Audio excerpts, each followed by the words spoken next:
परभणी शहरातील वसमत रोडवरील S mobile shoppe फोडण्याच्या तपास प्रकरणात स्थानिक गुन्हे शाखेच्या पथकाने आंतरराज्य टोळीला ताब्यात घेतलंय। संबंधितांकडून 81 मोबाईल, गुन्ह्यात वापरलेले वाहन मिळून 21,20,000चा मुद्देमाल जप्त करण्यात आलाय। सदर चोरीमध्ये स्थागू शाने उमाईस अहमद शाहेद अख्तर, सागेब अंजुम निहाल अहमद, मुदस्सिर अहमद मुदीर अहमद, अकबर खान हबीब खान, खैसर खान हबीब खान पठाण यांना ताब्यात घेतलंय। त्यांच्याजवळून चोरीचे मोबाईल, साऊंड बार, गुन्ह्यात वापरलेले बोलेरो वाहन जप्त करण्यात आले।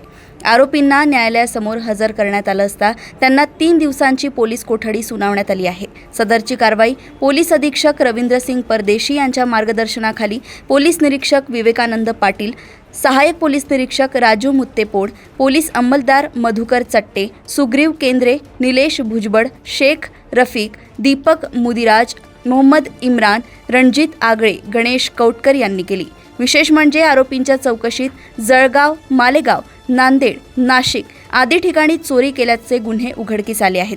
पुढील तपास परभणीच्या नवा मंढा पोलीस करतायत। वसमत रोडवरील मोबाईल शॉपी फोडून 22 तारखेच्या रात्री मोठ्या प्रमाणात मुद्देमाल चोरीला गेला होता। त्यात नवीन आणि जुने मोबाईल सेट होते। तर अतिशय आव्हानात्मक हा तपास होता, परंतु आमच्या स्थानिक गुन्हे शाखेच्या अधिकाऱ्यांनी आणि आमचे सगळे अंमलदार यांच्या आम्ही टीम केल्या आणि त्या टीमने पूर्ण न झोपता 3 रात्री न झोपता याचा पाठपुरावा केला आणि तपास अतिशय वेगाने सूत्र हलवत हा गुन्हा उघडकीला आणलेला आहे।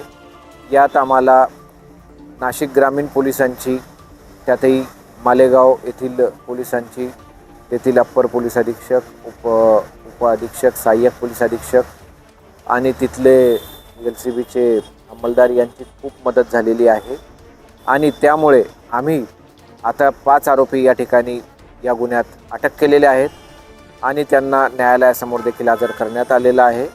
त्यांचा पोलीस कस्टडी आम्हाला मिळालेली आहे। सदरचे हे सराईत गुन्हेगार असून यांच्यावर महाराष्ट्रात विविध ठिकाणी गुन्हे दाखल असल्याचे देखील आता तपासात निष्पन्न होत आहे। सदर गुन्ह्यात 20 लाखाचा मुद्देमाल आता आम्ही जप्त केलेला आहे आणि अजूनही आम्ही त्यांच्याकडून तपास चालू आहे। धन्यवाद।